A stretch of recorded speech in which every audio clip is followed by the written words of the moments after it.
The Rocking Chair Part 2. The week after that last Sunday felt wrong from the very beginning. The town still moved the same way it always had. Men headed toward the shipyard before sunset, carrying metal lunch pails. Church bells rang every morning. Women swept their porches, while children chased one another through dusty streets. But something in the air had changed. In old southern towns like that, people believed the spirit could feel trouble before the mind understood it.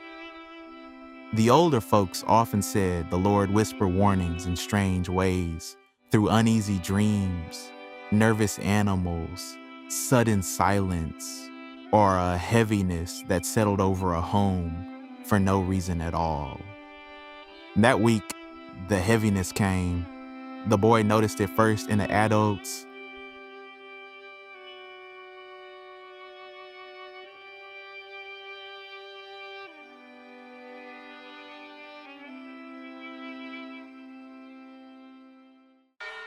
His grandmother prayed longer than usual at the dinner table.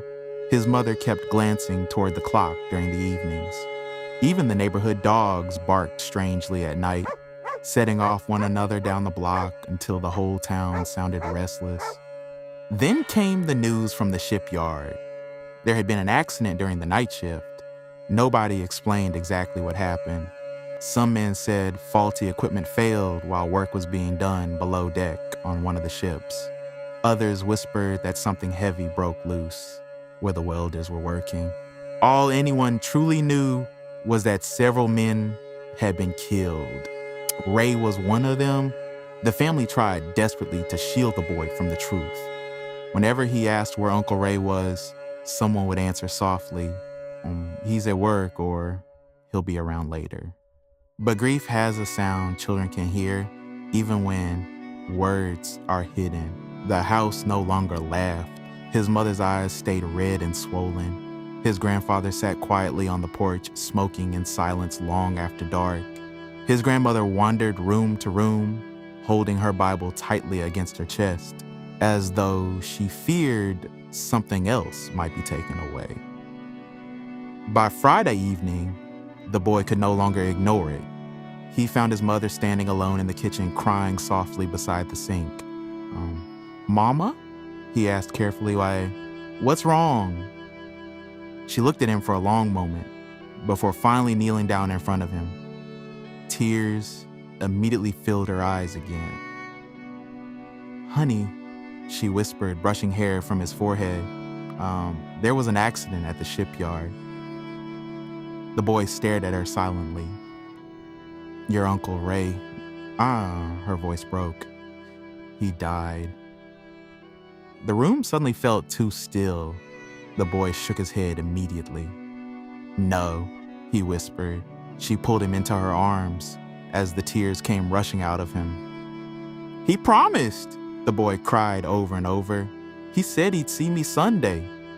And that was the part that shattered his mother most of all, because Ray had said it every single week. The funeral was held that Sunday beneath dark gray clouds that covered the town like a blanket. The church overflowed with welders and shipyard families dressed entirely in black. Men who had worked beside Ray stood quietly with bowed heads while women cried softly into handkerchiefs. The coffin remained closed. Nobody explained why to the boy, and no one dared ask questions aloud. Photographs of Ray rested beside the altar, smiling in work clothes, laughing beside family members, holding the boy proudly on his shoulders during summers gone by. The preacher spoke about heaven, about peace, and about the Lord calling his children home when their work on earth was done. But the boy barely heard any of it. All he could think about was the promise. "I'll see you next Sunday." After the burial, the family gathered once more at the old blockhouse. Only now, it no longer felt warm. The same rooms that once echoed with laughter now carried quiet sorrow instead. Pictures of Ray sat everywhere, on the fireplace mantel, atop the piano, beside the dining table. Candles flickered beside framed photographs, while relatives shared stories through tears. Remember how Ray used to sneak biscuits before supper? That boy could make anybody laugh. He never missed a Sunday here. Sometimes people laughed softly through their crying before the sadness returned again. The boy's mother sat near the kitchen, sniffling quietly, while relatives comforted her. His grandmother rocked gently in another chair, whispering prayers beneath her breath. But the old rocking chair sat empty in the middle of the room. No one had touched it all day. The boy sat alone on the sofa, near the front window, staring outside into the fading evening light.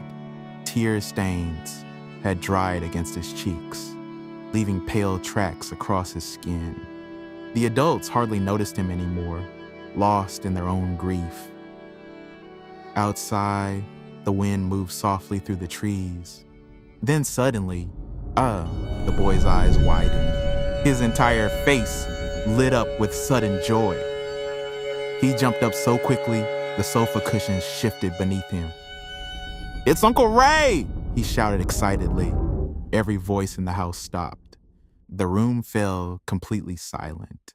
The boy pointed toward the front yard, smiling wide now. "He coming!"